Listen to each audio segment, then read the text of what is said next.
ओम नमः शिवाय। दोस्तों, यह कहानी माधवगढ़ साम्राज्य की है, जहां पर राजा बीरभानु का राज्य हुआ करता था। राजा बीरभानु बहुत ही दयालु और न्यायप्रिय राजा थे। उनके राज्य की सारी प्रजा बहुत ही सुखी थी। राजा बीरभानु की दो रानियां थीं, रानी काजल और रानी सुमित्रा। महारानी सुमित्रा राजा की बड़ी रानी थी और राजा का पहला विवाह रानी सुमित्रा के साथ ही हुआ था। उसके 4 साल के बाद राजा का विवाह रानी काजल के साथ हुआ। रानी सुमित्रा का एक पुत्र था, राजकुमार नीलमणि, और दूसरी रानी काजल का एक बेटा था, राजकुमार रतन। राजकुमार नीलमणि राजकुमार रतन से बड़ा था, इसलिए राजकुमार नीलमणि इस साम्राज्य का होने वाला भावी राजा था। रानी काजल इस बात से बिल्कुल भी प्रसन्न नहीं थी। वह हमेशा ही रानी सुमित्रा से बहुत ज्यादा नफरत करती थी, जिसका कारण था कि रानी सुमित्रा विवाह से पहले एक छोटे से राज्य की राजकुमारी थी, जबकि रानी काजल विवाह से पहले एक बहुत ही बड़े राज्य की राजकुमारी थी। लेकिन असल बात यह थी कि रानी सुमित्रा एक बहुत ही समझदार और अक्लमंद औरत थी। यहाँ तक कि महाराजा बीरभानु भी रानी सुमित्रा की सलाह अपने राजकाज के कार्यों में लिया करते थे। साथ ही महल की सारी जिम्मेदारियां भी रानी सुमित्रा ने ही संभाल रखी थी।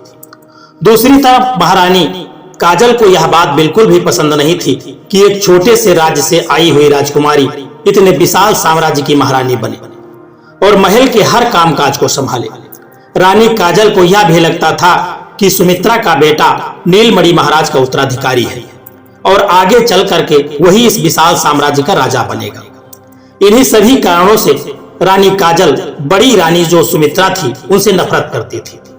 रानी काजल हमेशा कुछ न कुछ कारणों से महारानी सुमित्रा पर झूठे आरोप लगाती रहती थी।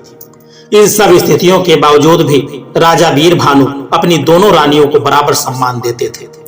वे दोनों रानियों से एक जैसा बर्ताव करते थे।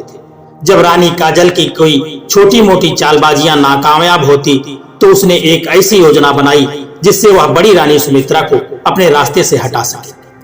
अपनी योजना को पूरा करने के लिए रानी काजल ने एक बहुरूपिये को महल में बुलवाया और एकांत कमरे में ले जाकर के उसे अपना षड्यंत्र समझाने लगी, जिसके अनुसार उस बहुरूपिये को एक नकली साधु का वेश बना करके महाराज बीरभानु के सामने जाना था और राजा बीरभानु के सामने रानी सुमित्रा और उसके बेटे के बारे में एक झूठी भविष्यवाणी करनी थी।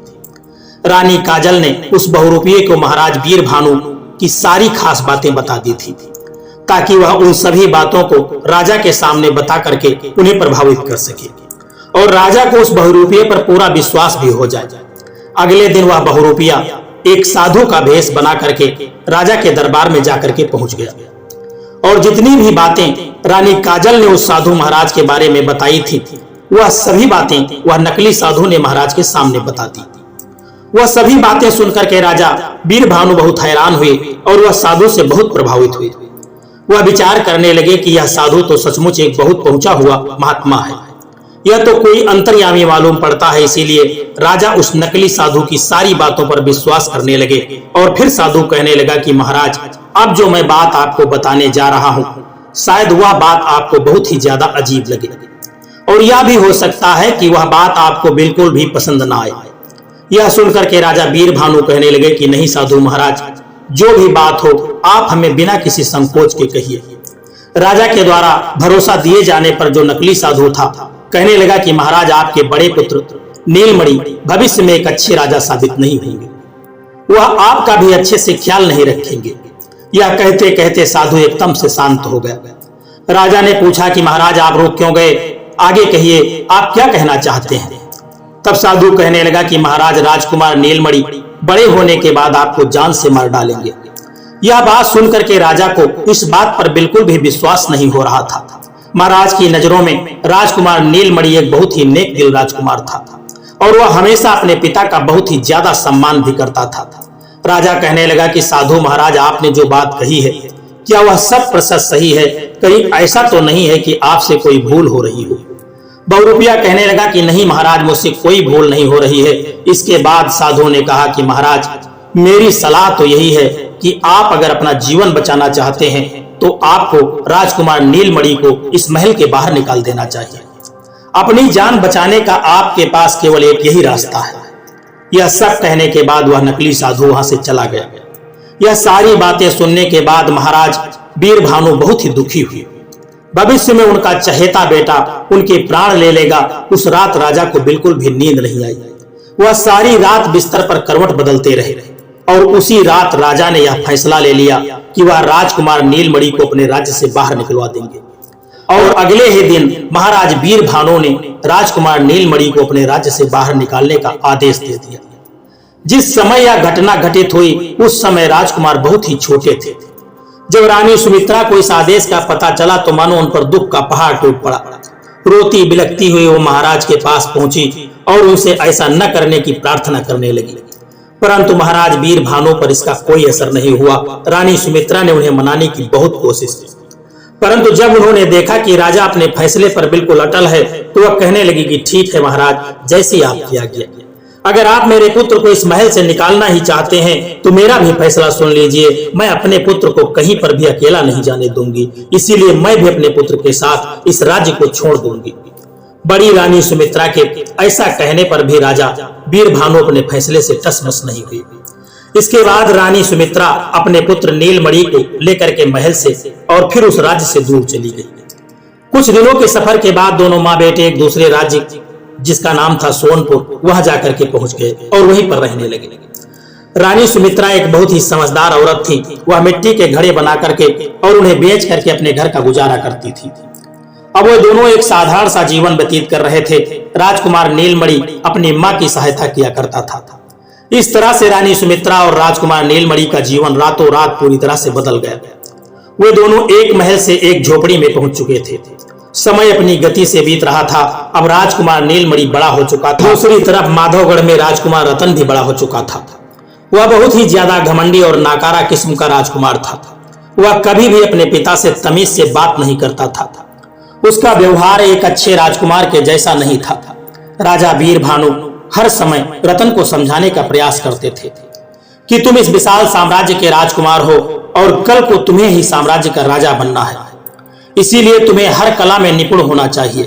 तुम्हें विद्या अध्ययन के साथ साथ युद्ध का भी अभ्यास करना चाहिए ताकि तुम अपनी प्रजा की रक्षा कर सको। परंतु असल बात तो यह थी कि राजकुमार रतन एक बहुत ही आलसी व्यक्ति था। उसे न तो विद्या ग्रहण करना अच्छा लगता था और न ही युद्ध कला का अभ्यास करना। वह सारा दिन केवल अपनी मनमानी करता और दूसरों का मजाक उड़ाता और हर किसी को नीचा दिखाने की हमेशा कोशिश किया करता था। वह किसी की इज्जत नहीं करता था, किसी का मान नहीं रखता था। जब भी राजा वीरभानु रतन को कोई बात समझाने लगते तो उल्टा उन्हें जवाब दे देता था। इन सभी परिस्थितियों को देख करके जब महाराज वीरभानु को लगने लगा कि राजकुमार रतन इस विशाल साम्राज्य का राजा बनने के योग्य नहीं है और न ही उसमें वह सारे गुण हैं जो एक राजा में होने चाहिए, तब राजा ने यह फैसला किया कि वह किसी भी हालत में रतन को इस विशाल साम्राज्य का राजा नहीं बनने देगा, क्योंकि अगर रतन भविष्य में राजा बन जाएगा तो वह प्रजा का बिल्कुल भी ध्यान नहीं रखेगा। जब राजकुमार रतन को इस बारे में पता चला कि उसके पिता महाराज वीरभानु उसे भविष्य का राजा नहीं बनाना चाहते तो उसने सेनापति के साथ मिलकर के एक षड्यंत्र रचा और महाराज वीरभानु को कुछ खास मंत्रियों को खाने में विष दे करके उन्हें मरवा दिया। उसके बाद सेनापति और राजकुमार ने मिलकर के वीरभानु से उसकी राजगद्दी छीन ली, उनका मुकुट और आभूषण भी ले लिया, यहाँ तक कि उनके राजसी वस्त्र उतार करके उन्हें साधारण से वस्त्र पहना दिए और फिर महल से धक्के दे करके बाहर निकाल दिया। छोटी रानी काजल यह सब कुछ देखती रही और उसने इसका कोई भी विरोध नहीं किया। इन सभी घटनाओं का राजा पर बहुत गहरा आघात पड़ा। वह कई दिनों तक नगर नगर गांव गांव भटकता रहा। भटकते भटकते वह एक दिन सोनपुर नगर में जाकर के पहुंच गया, जहां राजकुमारी सुमित्रा और उनका बेटा नीलमणि रहते थे। उस दिन राजकुमार नीलमणि घर के लिए कुछ सामान खरीदने के लिए नगर के बाजार से जा रहा था तो उसने देखा कि उसके पिता महाराज वीरभानु एक पेड़ के नीचे बड़े ही उदास बैठे हुए थे। उसके पिता की हालत बहुत ही खराब थी। अपने पिता की ऐसी दुर्दशा देख करके राजकुमार नीलमणि को बहुत बुरा लगा। वह अपने पिता के पास गया और कहने लगा कि पिताजी, महाराज आप सोनपुर नगर में क्या कर रहे हैं? आपकी ऐसी हालत किसने की है? महाराज वीरभानु अपने पुत्र को पहचान न सके और कहने लगे कि बेटा तुम कौन हो? तब नीलमणि ने बताया कि मैं आपका बेटा नीलमणि हूँ। महाराज ने जब अपने पुत्र को देखा तो उनकी आंखें नम हो गई और उन्होंने अपने बेटे को गले से लगा लिया। राजकुमार नीलमणि कहने लगा कि पिताजी, महाराज आपकी हालत बिल्कुल भी ठीक नहीं है, आप मेरे साथ चलिए। उसके बाद राजकुमार नीलमणि वीरभानु को अपनी झोपड़ी में लेकर के आ गया। घर पहुंचते हुए जब रानी सुमित्रा ने महाराज की ऐसी हालत देखी तो उसे बड़ा धक्का लगा। उसने अपने पति के चरण छुए। इसके बाद रानी सुमित्रा और राजकुमार नीलमणि ने उनकी ऐसी हालत का कारण पूछा। तब महाराज वीरभानु ने उन्हें सारी बात बता दी कि आज तक राजकुमार रतन ने उसके साथ कैसा बर्ताव किया है और वह राजगद्दी हड़पने के लालच में उसने महाराज सभी मंत्रियों को मरवा दिया है और सेनापति के साथ मिल करके मुझे इस महल से बाहर निकलवा दिया है। सारी बातें जानने के बाद राजकुमार नीलमणि कहने लगा कि पिताजी, आप बिल्कुल भी चिंता मत कीजिए। मुझे लगता है कि राजकुमार रतन किसी के बहकावे में आकर के ऐसी गलती कर बैठे हैं, इसलिए उसने जल्दबाजी में ऐसा किया है। मुझे विश्वास है कि उसे जल्दी ही अपनी गलती का एहसास होगा और वह खुद आपसे माफी मांगने के लिए आएगा। अपने बेटे की बातें सुनकर के महाराज मन ही मन सोचने लगे कि नीलमणि के मन में अपने भाई के लिए बिल्कुल भी ईर्ष्या और द्वेष नहीं है। इसके बाद उन सभी ने मिलकर के भोजन किया और फिर वे सो गए।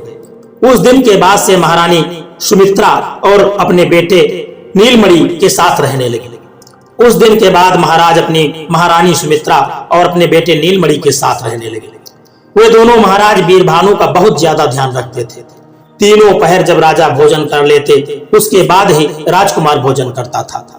राजकुमार नीलमणि अपने पिता की बहुत सेवा करता था। अब महाराज को राजकुमार नीलमणि और सुमित्रा के साथ रहते हुए कई महीने बीत चुके थे।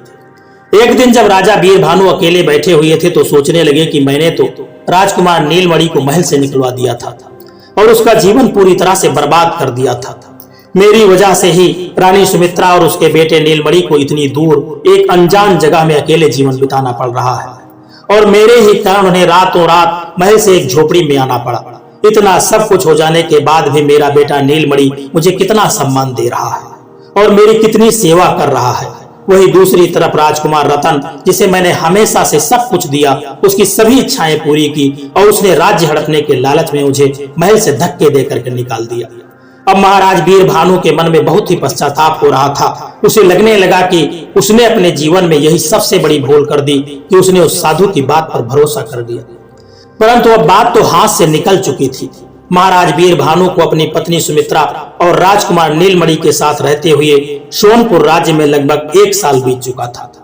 इसी सोनपुर का राजा था राजा विजय सेन और उसकी पुत्री थी जिसका नाम था राजकुमारी चंद्रमुखी। राजकुमारी चंद्रमुखी बहुत ही सुंदर और समझदार लड़की थी। एक दिन की बात है कि राजकुमारी चंद्रमुखी अपने महल के बगीचे में टहल रही थी। उसे बगीचे में घूमना बहुत पसंद था और आज उसके साथ उसके पिता भी आए हुए थे।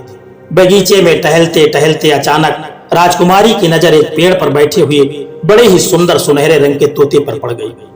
यह सुनहरे रंग का एक तोता एक पेड़ पर बैठा हुआ था और राजकुमारी चंद्रमुखी को देख रहा था। राजकुमारी उस पेड़ के नजदीक आई और तोते को देखकर कहने लगी कि तुम कितने सुंदर पक्षी हो, मेरे पास आओ, मैं तुम्हें खट्टी मीठी रसभरियां खिलाऊंगी। उसकी बात सुनकर के वह तोता कहने लगा कि मेरा दिल तो चाहता है कि मैं तुम जैसी नेक दिल और सुंदर राजकुमारी के पास ही रहूं और खट्टी मीठी रसभरियां मन भर कर खाऊं, मगर मैं तो नगर की सैर करने के लिए निकला हूं, इसलिए अब मैं चलता हूं। यह कह करके वह सुनहरे रंग का तोता अपने पंख फड़फड़ाता हुआ वहां से उड़ गया। राजकुमारी चंद्रमुखी को हैरानी हुई कि वह सुंदर पक्षी मनुष्यों की भाषा में बोलता है। वह भाग करके अपने पिता के पास आई और कहने लगी कि पिताजी, महाराज, मुझे यह बोलने वाला पक्षी चाहिए। पहले तो राजा विजयसेन की समझ में कुछ भी नहीं आ रहा था कि राजकुमारी चंद्रमुखी क्या कह रही है, लेकिन जब राजकुमारी चंद्रमुखी ने पूरी बात बताई कि एक पेड़ पर सुनहरे रंग का तोता आकर के बैठा था और वह मनुष्य की भाषा बोलता था, तो राजा कहने लगा कि बेटी, मैंने अपने बड़े बुजुर्गों से सुना है कि यहाँ से सैकड़ों मील दूर 1 महीने का मुश्किल सफर तय करने के बाद रतनगिरी नाम का एक पर्वतीय इलाका है और उसी इलाके में ऐसे बोलने वाले पक्षी पाए जाते हैं। मुझे लगता है कि वह पक्षी वहीं से कहीं आया होगा। हो सकता है कि वह कल फिर से आए और अगले दिन राजकुमारी चंद्रमुखी उस सुनहरे पक्षी का इंतजार करती रही, लेकिन वह पक्षी दोबारा लौट करके नहीं आया। इसी चिंता में राजकुमारी चंद्रमुखी ने पूरे दिन कुछ भी नहीं खाया। जब रात हो गई तो वह बिल्कुल नाउम्मीद हो गई और अपनी माँ के गले लग करके रोने लगी। उसकी मां ने कई तरीके से उसे बहलाने की कोशिश की, लेकिन उस बोलने वाले तोते का ख्याल राजकुमारी चंद्रमुखी के मन से निकल ही नहीं रहा था। अपनी बेटी की उदासी देख करके महाराज भी परेशान हो चुके थे। जब 2-3 दिन इसी तरह से बीत गए, तब राजा और रानी को बड़ी चिंता हुई कि कहीं उनकी बेटी बीमार न पड़ जाए। तब महाराज विजयसेन के मन में एक विचार आया और वह खुद यह लंबा सफर तय करते हुए वहां से रतनगिरी इलाके में चले जाएं और वहां से सुनहरा तोता पकड़ करके राजकुमारी चंद्रमुखी के लिए ले आए। यह बात जब उन्होंने महारानी से कही तो वह कहने लगी कि अगर आप सफर पर रवाना हुए तो आप जानते हैं कि यह महीने भर का लंबा सफर है। इतने दिनों तक राज्य का राजकाज कौन संभालेगा, और उस तोते को तलाश करने में न जाने कितना समय लग जाए। मेरी मानिए, आप राज्य की यह घोषणा करवा दीजिए कि जो भी व्यक्ति रतनगिरी के पर्वतीय इलाके से उस बोलने वाले सुनहरे तोते को लेकर के आएगा, उसे 20,000 सोने की मोहरें इनाम में दी जाएंगी। राजा को अपनी पत्नी की यह सलाह बड़ी पसंद आई। उसने उसी समय पूरे नगर में घोषणा करवा दी कि जो भी सैकड़ों मील दूर रतनगिरी के पर्वतीय इलाके से उस पक्षी को पकड़ करके लाएगा तो उसे ढेरों मोहरें इनाम में दी जाएंगी। यह घोषणा सुन करके कई लोग अपनी किस्मत आजमाने के लिए निकल पड़े। रतनगिरी पर्वतीय इलाका बड़ा ही दूर था और उसका रास्ता बड़ा कठिन था। रास्ते में बहुत से पहाड़, नाली, जंगल आदि पड़ते थे। इन जंगलों में तरह तरह के खूंखार जानवर, जो लोग गए वह ऊंचे ऊंचे पहाड़ों को न चढ़ सके। कुछ लोग जंगल के जानवरों को देख करके हिम्मत हार बैठे। नतीजा यह हुआ कि कई दिन बीत जाने के बाद भी कोई भी रतनगिरी के पर्वतों से उस सुनहरे तोते को न ला सका। एक दिन की बात है कि यह घोषणा राजकुमार नीलमणि ने सुनी तो उसने विचार किया कि क्यों न वह यह कार्य को पूरा करे। जब उसने यह बात अपने पिता और अपनी माता को बताई तो पहले तो उन दोनों ने इस बात की अनुमति नहीं दी, परंतु राजकुमार नीलमणि द्वारा बार बार समझाने पर दोनों माता पिता इस बात के लिए राजी हो गए। अपने माता पिता से आज्ञा लेकर के राजकुमार नीलमणि महाराज विजयसेन के महल की तरफ चल पड़ा। जब वह महल में पहुंचा तो उसने राजा विजयसेन से रतनगिरी के पर्वतों में जाने की आज्ञा मांगी। उस समय वहां पर एक युवक और भी मौजूद था जिसका नाम था रजनीकांत। वह भी उस अनोखे तोते को पकड़ने के लिए महाराज की आज्ञा के लिए आया था। महाराज ने दोनों को इस सफर में जाने की अनुमति दे दी और यह भी कहा कि वे दोनों जल्दी से जल्दी उस पक्षी को लेकर के आए, क्योंकि राजकुमारी चंद्रमुखी की हालत दिन प्रतिदिन और बिगड़ती जा रही है। दोनों नौजवान अपने अपने घोड़ों पर सवार होकर के उस मुश्किल सफर पर निकल पड़े। रजनीकांत नाम का वह दूसरा नौजवान बहुत ही घमंडी था। वह राजकुमार नीलमणि से कहने लगा कि भाई, तुम तो एक मामूली सी आदमी हो, जाओ जाकर के कोई मेहनत मजदूरी वाला काम करो, तुम क्यों इन चक्करों में पड़े हो। राजकुमार नीलमणि ने जब यह बात सुनी तो इस बात का उसने बुरा नहीं माना और मुस्कुरा करके कहने लगा कि भाई, तुम मेरी चिंता छोड़ो, मैं किसी न किसी तरह से यह काम पूरा ही कर लूंगा। मैं तो यहाँ पर सिर्फ इसलिए आया हूँ कि जल्द से जल्द राजकुमारी ठीक हो जाए। वे दोनों बातें करते करते काफी दूर निकल आए थे। जब वे एक घने जंगल से होकर के निकल रहे थे तो उन्हें एक पेड़ के नीचे एक बूढ़ा आदमी और एक बूढ़ी औरत दिखाई दी। दो नौजवानों को आता देख करके बूढ़ा आदमी खड़ा हो गया और उनके आगे रुक करके उन्हें रुकने का इशारा करने लगा। बूढ़े आदमी को सामने आता देख करके रजनीकांत को गुस्सा आ गया। वह क्रोध में कहने लगा, अरे बूढ़े आदमी, तुम कहां से मेरे सामने आकर के खड़े हो गए। यह कहते हुए उसने घोड़े से झुक करके उस बूढ़े आदमी को धक्का दे दिया और एक तरफ वह बूढ़ा आदमी जाकर के गिर पड़ा। फिर घोड़े को हाँकता हुआ आगे निकल गया। बेचारा बूढ़ा अब जमीन पर गिर चुका। उसे गिरा हुआ देख करके उसकी पत्नी जोर जोर से रोने लगी। यह देख करके राजकुमार नीलमणि जल्दी से घोड़े से नीचे उतरा और उसने बूढ़े को जमीन से उठा लिया और कहने लगा कि बाबा, आपको कहीं चोट तो नहीं आई है। वह बूढ़ा आदमी अपने आप को संभालते हुए खड़ा हो गया और कहने लगा, लगता है कोई बहुत ही दुष्ट इंसान था। अगर मुझे पता होता कि वह ऐसा है तो मैं कभी उससे मदद नहीं मांगता। राजकुमार नीलमणि ने कहा, उसे छोड़िए बाबा, मुझे बताइए कि आपको क्या सहायता चाहिए। वह बूढ़ा आदमी कहने लगा कि बेटा, हम सुबह से घर जाने के लिए निकले हुए हैं। मैं अपनी पत्नी के साथ अपनी बहन के घर से आ रहा हूँ। हमारा गांव यहाँ से बहुत दूर है। हम दोनों बूढ़े हैं और चल चल करके पूरी तरह से थक चुके हैं। भूख के कारण भी हमारा बुरा हाल हो रहा है। हम चाहते हैं कि जल्दी से घर पहुंच जाएं और खाना खा करके आराम करें। तुम्हारे पास घोड़ा मौजूद है, अगर तुम हमें गांव तक पहुंचा दो तो तुम्हारी बड़ी कृपा होगी। बूढ़े की बात सुन करके राजकुमार नीलमणि ने अपना खाना निकाला और उन दोनों को दे दिया। यह खाना नीलमणि की माँ ने उसे बांध करके दिया था ताकि सफर में दौरान अगर उसे भूख लगे तो वह खाना खा सके। जब बूढ़ा और बूढ़ी दोनों खाना खा चुके तो राजकुमार नीलमणि ने उन दोनों को अपने घोड़े पर बिठाया और खुद पैदल चलते हुए घोड़े की लगाम पकड़ करके उन्हें उनके घर की तरफ ले आया। घर पहुंच करके दोनों पति पत्नी राजकुमार नीलमणि को बहुत आशीर्वाद देने लगे। उन्हें घर पहुंचते पहुंचते शाम हो चुकी थी। अब दोनों बूढ़े पति पत्नी ने राजकुमार नीलमणि को इस बात के लिए राजी कर लिया कि आज रात के लिए वह उन्हीं के साथ ठहर जाए, क्योंकि रात को सफर करना ठीक नहीं रहेगा। राजकुमार नीलमणि ने उनकी बात मान ली। उसके बाद उस बूढ़े आदमी ने कहा कि नौजवान, तुम कौन हो और कहां जा रहे हो? जवाब में राजकुमार ने उसे पूरी कहानी सुना दी और बताया कि वह बोलने वाले सुनहरे तोते की तलाश में रतनगिरी पर्वत की तरफ जा रहा था ताकि वह उस पक्षी को लेकर के राजकुमारी चंद्रमुखी के हवाले कर दे। राजकुमार की बात सुन करके बूढ़ा आदमी विचार में पड़ गया और फिर कहने लगा, मैंने भी सुना है कि रतनगिरी के पर्वत के इलाके में कुछ ऐसे सुनहरे रंग के तोते हैं जो मनुष्यों की तरह बोलते हैं, मगर उन्हें वहीं पर जाकर के तलाश किया जा सकता है। रतनगिरी पर्वतीय इलाके की तरफ जाने के दो रास्ते हैं। एक रास्ता तो बहुत ही खतरा है और वह रास्ता बड़ा कठिन है। दूसरा रास्ता बहुत ही आसान है।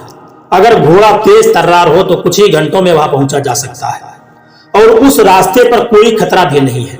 बूढ़े आदमी ने राजकुमार नीलमणि को वह रास्ता अच्छी तरह से समझा दिया। उस रात को सभी सो गए और फिर अगली सुबह जब राजकुमार नीलमणि अपने सफर में आगे के लिए रवाना होने लगा तब बूढ़े आदमी ने अपने घर के पीछे हुए एक पेड़ से बहुत सारे आम तोड़े और राजकुमार को देते हुए कहने लगा कि रतनगिरी पर्वत के पक्षियों को यह फल बहुत ही अच्छा लगता है। वे बड़े ही शौक से इसे खाते हैं क्योंकि उस इलाके में यह फल नहीं पाया जाता है, इसलिए वह पक्षी इसकी तलाश में यहाँ इतनी दूर तक भी आ जाते हैं। तुम इस फल को अपने पास रख लो। मुझे पूरा विश्वास है कि इन फलों की खुशबू वहां के पक्षियों को तुम्हारी ओर आकर्षित कर लेगी और हो सकता है कि उनमें से कोई पक्षी ऐसा भी हो जो इंसानों की तरह बातें करता हो। राजकुमार ने आम एक पोटली में बांध लिए और बूढ़े बाबा को धन्यवाद देते हुए आगे के लिए निकल पड़ा। राजकुमार नीलमणि उसी रास्ते पर जा रहा था जो बूढ़े ने उसे बताया था। यह रास्ता बड़ा ही साफ सुथरा था और हरा भरा। कुछ ही घंटों में वह रतनगिरी पर्वत के इलाके में जाकर के पहुंच गए। यह इलाका बहुत ही हरा भरा और सुगंधित फूलों से भरा हुआ था। राजकुमार के मन में हुआ कि कुछ देर के लिए यहाँ पर आराम किया जाए, परंतु दूसरे ही पल उसके मन में विचार आया कि इसमें बहुत समय खराब हो जाएगा। वह उस बोलने वाले पक्षी की तलाश करने लगा। चलते चलते पेड़ों पर नजर गड़ाए हुए था। कुछ ही देर में वह एक ऐसी जगह पर जाकर के पहुंच गया जहां बहुत से छोटे छोटे पक्षी पेड़ों पर बैठे हुए थे और वे सभी पक्षी चहचहा रहे थे, मगर ऐसा कोई भी नहीं था जो मनुष्य की भाषा बोल रहा था। राजकुमार नीलमणि बहुत ही उदास हुआ, लेकिन उसने हिम्मत नहीं हारी। वह एक जगह पर जमीन में जाकर के बैठ गया। उसने अपने साथ लाए हुए फल वहां पर फैला दिए। उन फलों की खुशबू से जितने भी पक्षी वहां पर मौजूद थे वे वहां पर आ गए और उन फलों को खाने लगे।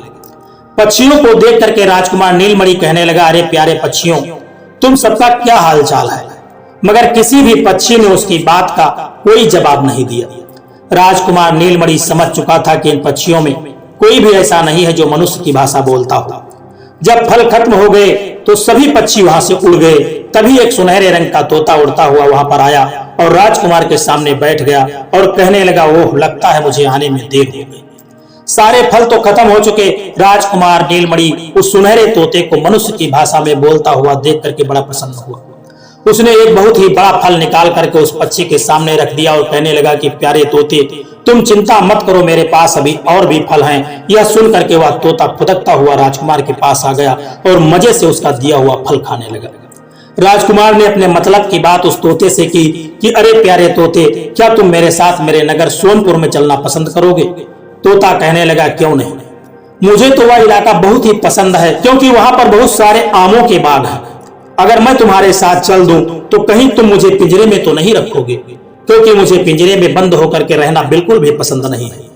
राजकुमार नीलमणि ने कहा कि तुम इस बात की चिंता बिल्कुल मत करो, मैं तुम्हारी तलाश में बहुत लंबा सफर तय करके आया हूँ। हमारे राजा की बेटी तुम्हारे इंतजार में बिना कुछ खाए पिए कई दिनों से बेसुध पड़ी है। मैं तुम्हें ले जाकर के राजकुमारी चंद्रमुखी के हवाले कर दूंगा। वहां पर तुम महल में बहुत ही आराम से रहोगे। मैं उससे यह भी कह दूंगा कि वह तुम्हें पिंजरे में बंद न करे। तोता कहने लगा, हाँ, कुछ दिनों पहले मैं राजकुमारी चंद्रमुखी से मिल चुका हूँ। जब मैं नगर नगर घूमने के लिए निकला था तब सोनपुर महल के बाग में मेरी मुलाकात राजकुमारी चंद्रमुखी से हुई थी। वह एक बहुत ही नेक और दिल की अच्छी राजकुमारी है। मैं बहुत ही खुशी के साथ उसको रहने के लिए उसके साथ तैयार हूँ। यह सुन करके राजकुमार नीलमणि बहुत ही प्रसन्न हुआ। वह तोता उड़ा और उड़ करके राजकुमार के कंधे पर जाकर के बैठ गया। अब राजकुमार का उद्देश्य पूरा हो चुका था, इसलिए उसने वापसी का सफर शुरू कर दिया। वह तोता काफी ऊंचाई पर राजकुमार के घोड़े के साथ साथ ऊपर उड़ रहा था। लंबा सफर तय करने के बाद जब राजकुमार सोनपुर राज्य की सीमा में दाखिल हुआ तभी उसे वह नौजवान रजनीकांत आता हुआ दिखाई दिया। उसकी हालत काफी खराब दिखाई दे रही थी। राजकुमार समझ गया कि यह रतनगिरी पर्वत जाने के लिए दूसरे मुश्किल और खतरनाक वाले रास्ते पर निकल गया होगा, जिसके बारे में बूढ़े ने भी उसे बताया था।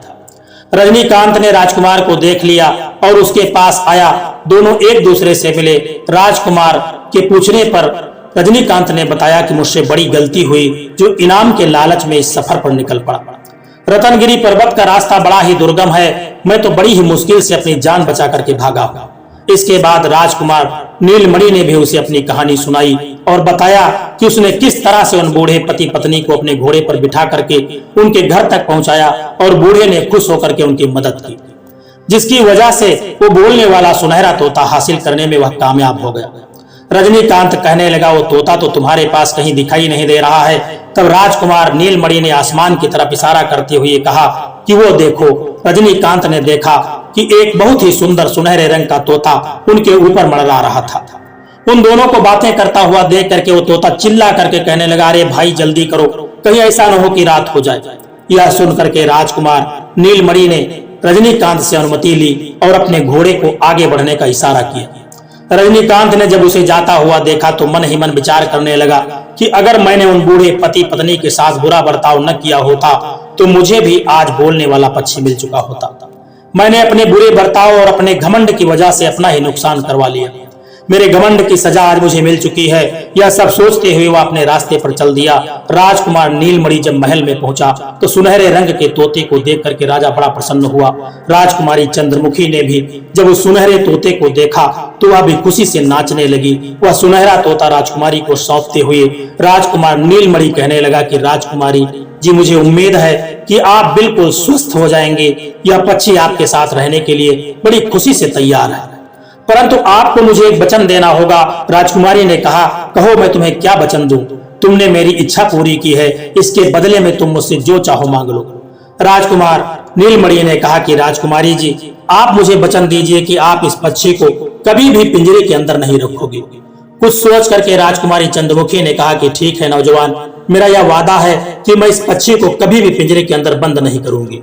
यह हमेशा खुली हवा में ही उड़ेगा। राजकुमारी चंद्रमुखी को खुश देख करके विजयसेन और रानी ने भी सुख की सांस ली और राजा ने नीलमणि की हिम्मत और बहादुरी की बहुत तारीफ की। क्योंकि रात हो चुकी थी इसलिए राजा विजयसेन ने नीलमणि को उसके घर नहीं जाने दिया और महल के अतिथि गृह में उसको रुकवा दिया।